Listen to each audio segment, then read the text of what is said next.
ठाणे शहरातील गोखले रोड परिसरातील गावदेवी भाजी मंडई येथे गुरुवारी पहाटे भीषण आग लागल्याने मोठी खळबळ उडाली। 21 मे 2026 रोजी पहाटे 3:43 वाजण्याच्या सुमारास आपत्ती व्यवस्थापन कक्षाला या आगीची माहिती प्राप्त झाली। नगरसेवक संजय वाघुळे यांनी प्रशासनाला घटनेची माहिती दिल्यानंतर तातडीने अग्निशमन दल, आपत्ती व्यवस्थापन पथक, महावितरण कर्मचारी तसेच नौपाडा पोलीस घटनास्थळी दाखल झाले। आगीवर नियंत्रण मिळवण्यासाठी अग्निशमन दलाचे 3 बंब, 1 वॉटर टँकर, 2 रेस्क्यू वाहने आणि आपत्ती व्यवस्थापन कक्षाचे कर्मचारी युद्धपातळीवर प्रयत्न करत आहेत। आग नेमकी कशामुळे लागली याचे कारण अद्याप स्पष्ट झाले नाही। मात्र मंडईतील अनेक गाळे आणि माल जळून खाक झाल्याने मोठ्या प्रमाणात आर्थिक नुकसान झाल्याची प्राथमिक माहिती समोर आली आहे। दरम्यान आग विझविण्याच्या प्रयत्नादरम्यान ठाणे महापालिकेचे रात्रपाळीतील सुरक्षारक्षक काळू गाडेकर 53 आणि अग्निशमन दलाचे जवान सागर शिंदे 43 यांचा दुर्दैवी मृत्यू झाल्याची प्राथमिक माहिती समोर आली आहे। दोघांनाही तातडीने छत्रपती शिवाजी महाराज रुग्णालयात दाखल करण्यात आले होते। या घटनेमुळे ठाणे शहरात शोककळा पसरली असून नागरिकांकडून हळहळ व्यक्त केली जात आहे। सध्या घटनास्थळी आग विझवण्याचे काम सुरू असून प्रशासन परिस्थितीवर लक्ष ठेवून आहे। पहाटे 3:30 ला गावदेवी भाजी मंडईचं जे प्रवेशद्वार आहे त्या ठिकाणी शॉर्ट सर्किट झालं। गावदेवी मैदानाच्या वाहनतळामध्ये जी कामाला मुलं आहेत त्यांनी मला फोन केला बरोबर 3:30 ला आणि त्याच्यानंतर फायर ब्रिगेडला फोन केला। फायर ब्रिगेड एक 10-15 मिनिटाच्या फरकाने फायर ब्रिगेड आलं आणि 155 ओटले तिथे भाजी मंडईमध्ये ओटलेत।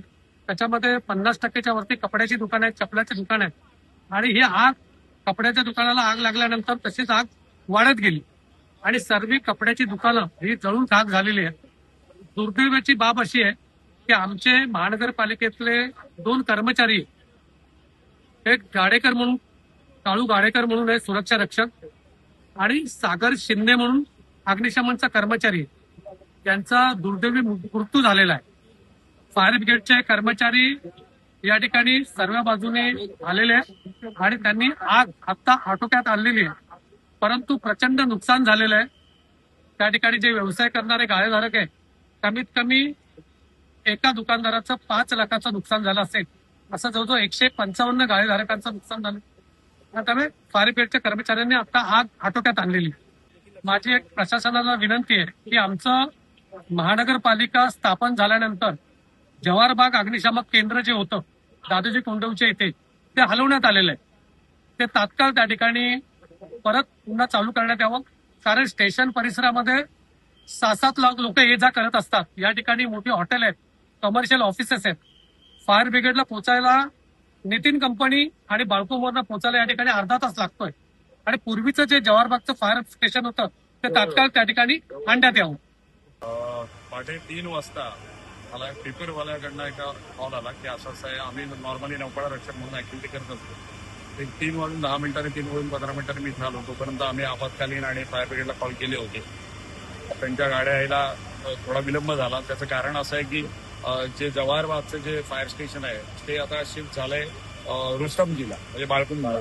त्याच्यामुळे तो जो काय थोडा विलंब झाला त्याच्यामुळे अर्थातच आग ही जास्त पसरत गेली आणि आपण जर बघाल तर गावदेवी भाजी मार्केट हे संपूर्णपणे म्हणजे त्या आगीमध्ये भरपळून निघालेलं, बेचिराग झालं। म्हणजे जिथे आम्ही अगदी लहानपणापासून भाजी मंडईत जायचो त्या भाजी मंडईमध्ये एकही स्टॉल तिथे शिल्लक उरला नाही।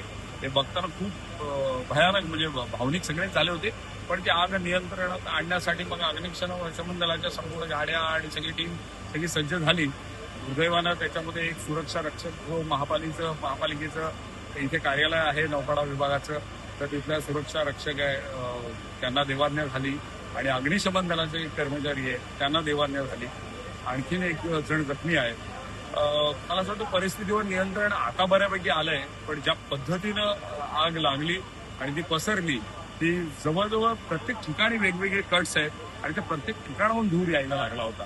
म्हणजे मार्केटमध्ये जवळजवळ 154 गाड्या आहेत, त्याच्यामध्ये वेगवेगळे म्हणजे फक्त भाजी मंडई आता ती नाहीये, वेगवेगळी गाड्या वेगवेगळ्या स्वरूपामध्ये तिथे धंदे चालतात। त्याच्यामुळे मला असं वाटतं कुठेतरी हा प्रकार खूप मोठा झाला आणि रात्री 3:30, 3:15, 3:30 ची गोष्ट असल्यामुळे सगळीजण गाड झोपेत होती, पण तरी पण संबंधित स्थानिक काही मंडळी पटापट आली, गाळेधारक आले आणि नंतर आग आता नियंत्रणात आणण्याचं काम सुरू। मागे दोन वेळा ह्या ठाणे स्टेशन परिसरामध्ये या ठाणे शहराची लोकसंख्या 28 ते 30 लाख आहे, पण इथली जी ठाणे शहराची जी अग्निशामक दल आहे जी आहे ही राम भरोसे आहे. कारण की मागेही आग लागली होती, जी प्राची दुकान लागली होती. या ठिकाणी गाडी 1 तास उशिरा पोहोचली होती आणि स्टेशनला पण सटीवरती आग लागली होती, तेव्हा गाडी उशिरा पोहोचली होती. आणि आज पण जी आग लागलेली आहे ह्या ठिकाणी पण गाडी साधारण 25 मिनिटं उशिरा आलेली आहे. आणि ह्या संदर्भात आम्ही फायर ब्रिगेडला आम्ही पत्रव्यवहार केलेला आहे आणि आम्ही जी मागणी केलेली आहे की आता हे जे स्टेशन जे आहे हे स्टेशन जे रुस्तमजी ह्या ठिकाणी गेलेलं आहे, बाळकुम या ठिकाणी गेलेलं आहे आणि ठिकाण 4 किलोमीटर असल्यामुळे तिथे ये जा करायला कमीत कमी एक 15 ते 20 मिनिटं उशिरा होतो, साधारण अर्धा तास उशिरा होतो.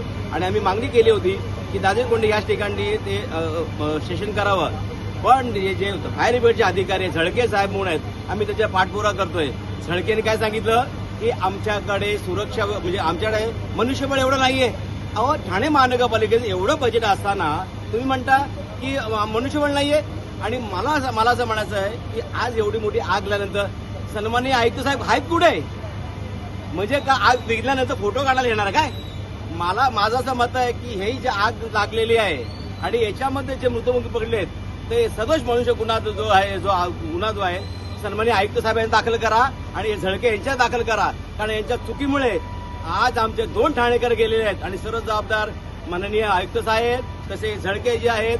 आणि आम्ही आज तुमच्या मत सांगतोय की आम्ही जी आमची मागणी मान्य केली नाहीये, तर आज आम्ही ठाणे महानगरपालिका आवारात आंदोलन करणार आहे. आणि या ठाणेकरांच्या दृष्टिकोनातून आंदोलन करणं गरजेचं आहे. आणि ह्या ठाणेकरांना तुम्ही राम भरोसे सोडाल तर आम्ही खपून घेणार नाही, आम्ही आंदोलन करणार, ठाणेकर लढणार.